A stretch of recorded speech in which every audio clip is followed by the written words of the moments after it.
ஆண்டவர் அவனை சந்தித்தாரோ, அவன் ஆலயத்துக்குள்ளாய் சென்று அவன் குதித்து கர்த்தரை துதிக்கிறதை எல்லாரும் அங்கே ஒரு ஏற்கனவே 5000 பேர் இருக்கிறாங்க. 5000 பேர் நீங்கள் அங்கே வாசிச்சிங்கன்னா தெரியும், 4ஆம் அதிகாரம் வாசிச்சிங்கன்னா தெரியும். இன்னொரு 5000 பேர் ரட்சிக்கப்படுவாங்க, இன்னொரு 3000 பேர் ரட்சிக்கப்படுவாங்க. அப்படியாக பரிசுத்த ஆவியானவர் இந்த மனிதனின் வாழ்க்கையில் ஒரு வல்லமையாய் கிரியை செய்தார். அன்பான தேவ பிள்ளைகள், இன்றைக்கு பரிசுத்த ஆவியானவர் நம்ம வாழ்க்கையில் மிக மிக அவசியம். அவர் இருந்தால்தான் பலன் அடைவோம். பலவீனதெல்லாம் பலனாய் அது மாறுகிறது. தொடர்ந்து அன்பானவர்களே, இன்னொரு முக்கியமான காரியம், இந்த சப்பானி இந்த அலங்கார வாசலில் அவன் படுத்து கொண்டிருக்கும் போது, உட்கார்ந்து கொண்டிருக்கும் போது பேதுரு யோவானும் வராங்க. ஓகே, வரும்போது அவன் எதிர்பார்க்கிறான் ஏதாவது காசு கொடுப்பாங்களா அப்படின்னு. வாசிங்க வசனம் 3 வாசிங்க, 3, 4, 5 வாசிங்க. தேவாலயத்திலே பிரவேசிக்க போகிற பேதுருவையும் யோவானையும் அவன் கண்டு பிச்சை கேட்டான். பேதுருவும் யோவானும் அவனை உற்று பார்த்து, எங்களை நோக்கி பார் என்றார்கள். அவன் அவர்களிடத்தில் ஏதாகிலும் கிடைக்கும் என்று எண்ணி அவர்களை நோக்கி பார்த்தான். ஏதாவது உதவி செய்வாங்கன்னு எதிர்பார்க்கிறான். சரிங்களா, ஏதாவது அவன் எதிர்பார்க்கறது காசு பணம், அவ்வளவுதான். ஏன்னா அவனுக்கு தெரிஞ்சது அவ்வளவுதான், காசு பணம். ஓகே, தொடர்ந்து. அப்பொழுது பேதுரு, வெள்ளியும் பொன்னும் என்னிடத்தில் இல்லை, என்னிடத்தில் உள்ளதை உனக்கு தருகிறேன். நசரேயனாகிய இயேசு கிறிஸ்துவின் நாமத்தினாலே நீ எழுந்து நட என்று சொல்லி வலது கையினால் அவனை பிடித்து தூக்கிவிட்டான். உடனே அவனுடைய கால்களும் கரடுகளும் பலன் கொண்டது. அன்பானவர்களே, அவன் பணத்தை எதிர்பார்க்கிறான். ஆனால் பேதுரு யோவான்ட்ட பணம் இல்லை, என்கிட்ட வெள்ளியும் பொண்ணும் இல்லை. ஆனால் இயேசுவின் நாமத்தில் எந்திரிச்சு நட அப்படின்னு சொல்லி அவன் கரத்தை பிடித்து தூக்கி விடுகிறத நீங்கள் நானும் பார்க்கிறோம். அவங்கள்ட்ட இருக்கிறத கொடுத்தாங்க. What do we have? நம்மள்ட்ட என்ன இருக்குது? Give what you have. நம்மள்ட்ட என்ன இருக்குதோ அதை நம்ம கொடுக்கணும். இவர்கள்ட்ட இயேசு இருந்தது, இயேசு இருந்தார், இயேசுடைய நாமம் இருந்தது, பரிசுத்த ஆவியின் வல்லமை இருந்தது. அதை கொடுத்தார்கள். ஒரு ஆத்மாவை சம்பாதித்தார்கள், ஒரு ஆத்மாவை ரட்சிப்புக்குள்ளாய் வழி நடத்தினார்கள். அன்பால் இன்றைக்கு நம்மள்ட்ட என்ன இருக்குது? What do we have? பணம் கொடுத்து உதவி செய்ய முடியுமோ உதவி செய்வோம். ஒருத்தவங்களுக்காய் ஜெபிக்க முடியுமா ஜெபிப்போம். ஒருத்தவங்களை போய் சந்திக்க முடியுமா சந்திப்போம். ஒருத்தவங்களுக்கு கால் பண்ணி விசாரிக்க முடியுமா விசாரிப்போம். மருத்துவமனையில் போயிட்டு ஒருத்தவங்களுக்காக ஜெபிக்க முடியுமா ஜெபிப்போம். என்னென்னலாம் நம்மளால் செய்ய முடியுமோ கர்த்தருக்காக செய்வோம். என்னென்னலாம் செய்ய முடியும், என்னென்னலாம் ஆண்டவருக்காக என்னால் செய்ய முடியும் கொண்டு நம்ம அப்படி யோசிச்சு ஆராய்ஞ்சு பார்த்தோமா லிஸ்ட் நிறைய வரும். தாராளமாக செய்யுங்க. கர்த்தர் உங்களுக்கு என்ன கொடுத்துருக்காரோ, ஒருத்தவங்க சொல்லி உற்சாகப்படுத்த முடியுமா உற்சாகப்படுத்துங்க, ஆசீர்வதிக்க முடியுமா ஆசீர்வதிங்க. கர்த்தர் உங்களோடு இருக்கிறார் பிரதர்னு சொல்ல முடியுமா சொல்லுங்க, பலப்படுத்துங்க. என்னெல்லாம் நன்மையான காரியங்கள் செய்ய முடியுமோ நம்ம தாராளமாக செய்யலாம். ஆனால் எதற்கு தெரியுங்களா செய்கிறோம்? To make the person better and not worse. இவங்க அவன் பணத்தை எதிர்பார்க்கிறான். ஆனால் அங்கே போய் அவங்க கவுன்சிலிங்லாம் கொடுக்கல. என்கிட்ட பணம் இல்லை, காசு இல்லை, இயேசுவின் நாமத்தில் ஏஞ்சி நட. அவனை கரத்தை பிடித்து அவனை தூக்கி விட்டாங்க. அன்பானவர்களே, இது ரொம்ப முக்கியம். இயேசுவை ஏற்றுக்கொண்டவர்கள், ரட்சிப்படைந்தவர்கள், பரிசுத்த ஆவியானவரை பெற்றுக்கொண்டவர்கள் இன்றைக்குமே மற்றவர்களை பலப்படுத்தவும் தவிர்த்து பலவீனமாக ஆக்க மாட்டோம். அதான் ரொம்ப முக்கியம். பாருங்க என்ன நடக்குது. இந்த 6வது வசனத்தில் வாசிக்கும் போது மொத்த தடவை இந்த வார்த்தையை அவன் கேட்கிறான். வாசிங்க மறுபடியும் வசனம் 6 வாசிங்க. அப்பொழுது பேதுரு, வெள்ளியும் பொன்னும் என்னிடத்தில் இல்லை, என்னிடத்தில் உள்ளதை உனக்கு தருகிறேன். நசரேயனாகிய இயேசு கிறிஸ்துவின் நாமத்தினாலே நீ எழுந்து நட என்று சொன்னார். மொத்த தடவை அவனை பார்த்து ஒரு நபர் எழுந்து நடன்றாங்க. இதுவரை யாரும் சொல்லியிருக்க மாட்டாங்க. ஏன்னா இது ஆண்டவர் மட்டும்தான் செய்ய முடியும், யாரும் சொல்லியிருக்க மாட்டாங்க. ஆனால் மொத தடவை பாசிட்டிவ், ஒரு நன்மையான ஒரு வார்த்தை அவன் காதில் கேட்கணும். பாருங்க, மொத தடவை எழுந்து நட. என்னை பார்த்து இது வரைக்கும் யாருமே சொன்னது இல்லையே, மொத தடவை. அது மட்டும் இல்லை, சொல்லிட்ட பிறகு சொல்லிட்டு அப்படி போல அவங்க கையை பிடிச்சி அப்படிதான் வசனம் போட்டு வாசிங்க. வசனம் 7 வாசிங்க. வலது கையினால் அவனை பிடித்து வலது கையினால் பிடித்து தூக்கி விட்டான். தூக்கி விட்டான்.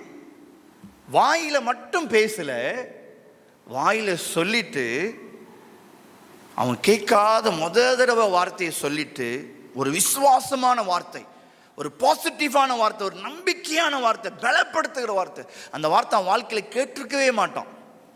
அவன் கையை பிடிச்சி தூக்கி விடுறாங்க.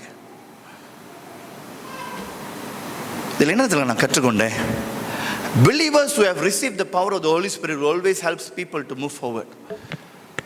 பரிசுத்த ஆவியானவரை பெற்றுக்கொண்டவர்கள், இயேசுவை சொந்த இரட்சகராய் ஏற்றுக்கொண்ட ஒவ்வொரு தேவ பிள்ளைகள், பரிசுத்த ஆவியானவரால் சந்திக்கப்பட்டவர்கள் எப்பொழுதும் மற்ற விசுவாசிகளை, மற்ற நபர்களை பலப்படுத்துகிறவர்களாய் தான் காணப்படுவார்கள், தவிர்த்து உபத்திரவப்படுத்த மாட்டாங்க. மற்றவங்களை தூக்கி விட தான் பார்ப்பாங்க, மற்றவங்களை ஆசீர்வதிக்க தான் பார்ப்பாங்க, மற்றவங்களை உபத்திரவப்படுத்த மாட்டாங்க, மற்றவங்களுக்கு பிரச்சனையா இருக்க மாட்டாங்க, மற்றவங்களுக்கு இடரலா இருக்க மாட்டாங்க, மற்றவங்க வாழ்க்கையில காயப்படுத்த மாட்டாங்க, கண்ணீர் கொண்டு வர மாட்டாங்க, பிரச்சனையா இருக்க மாட்டாங்க. சில பேர் நம்ம மைண்ட்ல நினைச்சாலே சமாதானம் போயிடும். அப்படி இல்ல தேவ பிள்ளைகளே, இன்றைக்கு இயேசுவை சொந்த இரட்சகரா ஏற்றுக்கொண்ட ஒவ்வொரு தேவ பிள்ளைகள், பரிசுத்த ஆவியானவரால் சந்திக்கப்பட்ட இயேசு கிறிஸ்துவை ஏற்றுக்கொண்ட பிள்ளைகள் சபை, பரிசுத்த ஆவியான வல்லமை பெற்றுக்கொண்ட சபை, இன்றைக்கு பலவீனர்களை பலப்படுத்தவர்களாய் நாம் காணப்படுவோம். அவங்களை பின்னாடி தள்ள மாட்டோம், அவங்களை இன்னும் முடக்க மாட்டோம், அவங்களை இன்னும் முன்னுக்கு நடத்துவோம், கர்த்தருக்குள்ளாக நடத்துவோம். அவங்களுக்கு ஆபத்தாக இருக்க மாட்டோம், அவங்களுக்கு ஒரு போராட்டமா இருக்க மாட்டோம், அவங்க வாழ்க்கையில ஒரு முள்ளா இருக்க மாட்டோம்.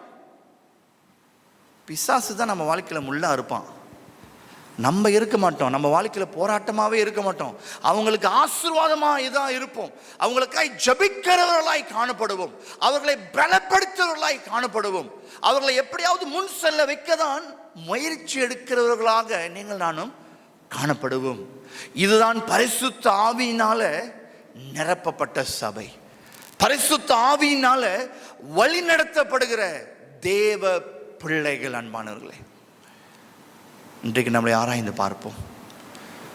மற்ற வாழ்க்கையில் நம்ம முள்ளா இருக்கிறோமா, பூவா இருக்கிறோமா? முள்ளா இருந்துக்கிட்டு குத்திக்கிட்டு மற்றவங்க வாழ்க்கையில் வலியை கொண்டு வருகிறோமா, பூவா இருந்து நறுமணத்தை கொண்டு வருமா? பாருங்க அன்பானவர்களே, என்ன நடக்குது? வசனம் 11 வாசிங்களா? அந்த மனிதன் சுகமாயிட்ட பிறகு என்ன நடக்குது? வசனம் 11 வாசிங்க. குணமாக்கப்பட்ட சப்பானி பேதுருவையும் யோவானையும் பற்றி கொண்டு, அந்த வார்த்தை ஆங்கிலத்தில் கிளங் அப்படின்னு போட்டிருக்கு. அப்படின்னா மாட்டிக்கிட்டான். அவன் சுகத்தை பெற்றுக்கொண்ட கையோட அந்த அலங்கார வாசலில் ஏந்திரிச்சு குதிச்சு நடந்து மறுபடியும் ஆலயத்துக்குள்ளாய் போய் கர்த்தரை ஆராதனை செய்த பிறகு ஜனங்கள்லாம் பார்த்து ஆச்சரியப்பட்டாங்க. அந்த மனிதன் பேதுரு யோவானோட அப்படியே மாட்டிக்கிட்டான். கிளங். அன்பானவர்களே, இன்றைக்கு இப்படியாய் நீங்கள் நானும் ஜீவிக்க ஆண்டவர் உங்களையும் என்னையும் அழைக்கிறார். சபையானது சமுதாயத்துக்கு ஆசீர்வாதமாக இருக்க வேண்டும். We must help to better the society. ஆதி சபை ஸ்கூல் கட்டினாங்க, ஹாஸ்பிட்டல் கட்டினாங்க, கிளினிக் கட்டினாங்க, படிப்பு கொடுத்தாங்க, ஏழைக்கு உதவி செய்தாங்க. ஆதி சபை. நம்முடைய முன்னோர்கள் அநேக தமிழ் ஸ்கூல் இருக்குது, அநேக மிஷினரிமார்கள் கட்டினாங்க. எத்தனையோ மிஷினரி ஸ்கூல்ஸ் இருக்குது, மிஷன் ஸ்கூல்ஸ் இருக்குது, மெத்தடி ஸ்கூல்ஸ். இதெல்லாம் ஆதி சபை. They make better the society, they improve the society. சமுதாயத்தை உயர்த்தினாங்க. ஆதி மிஷனரி, ஆதி சபை சமுதாயத்தை உயர்த்தினாங்க, கல்வியில் உயர்த்தினாங்க, ஹாஸ்பிட்டல் கட்டினாங்க, மருத்துவ செலவு. இன்றைக்கு ஒரு கேள்வி, இன்றைக்கு அப்ப பண வசதி எதுவுமே இல்லை, பரிசுத்த ஆவியானவர் இருந்தார். ஒண்ணுமே இல்லாம ஸ்கூல் கட்டினாங்க, ஹாஸ்பிட்டல் கட்டினாங்க, சமுதாயம் ஆசீர்வதிக்கப்பட்டது. நம்ம தேசத்தில் இருக்கிற அநேக உயர் அதிகாரிகள், நம்மளோட பிரதமர்கள், நம்முடைய அகோம் சுல்தான், இவங்கெல்லாம் எங்கே தெரியுமா படிச்சிருக்கிறாங்க? மிஷன் ஸ்கூலில் படிச்சிருக்கிறாங்க. அவங்களுக்கெல்லாம் இயேசுன்னு யாருன்னு தெரியும். அவங்களுக்கெல்லாம் இயேசுன்னு யாருன்னு தெரியும், வேதத்தை படிச்சிருக்கிறாங்க. கான்வென்ட் ஸ்கூலில், மிஷன் ஸ்கூலில், செயின்ட் ஜான் இன்ஸ்டிடியூஷன் சொல்லுவாங்க. நம்ம அக்குங்க ஒரு வாட்டி சொல்லியிருக்கிறாரு. அப்படியாக சபை உப்பாக ஒளியாக இருந்தது. இன்றைக்கு நம்ம எப்படியாய் காணப்படுகிறோம்? சில வேளைகளில் ஒரு 200 வெள்ளி கொடுத்து சபையாக உதவி செய்ய ரொம்ப யோசிப்போம், ஆராய்ந்து பார்ப்போம். அன்பான தேவ பிள்ளைகள், இன்றைக்கு believers who have received the power of the Holy Spirit always helps people to move forward. இன்றைக்கு சபையானது சமுதாயத்துக்கு ஆசீர்வாதமாக இருக்க ஆண்டவர் உங்களையும் என்னையும் அழைக்கிறார். இதுக்கு ரகசியம் ஒன்று தான், பரிசுத்த ஆவியானவர். பரிசுத்த ஆவியானவர் வந்தார்னா நம்முடைய சிந்தை எல்லாம் மாறிடும். ஒரு பேரடைம் ஷிஃப்ட், நம்முடைய சிந்தை முற்றிலுமாய் மாறிடும். ஒரு புதிய சிந்தை, புதுப்பிக்கப்பட்ட சிந்தை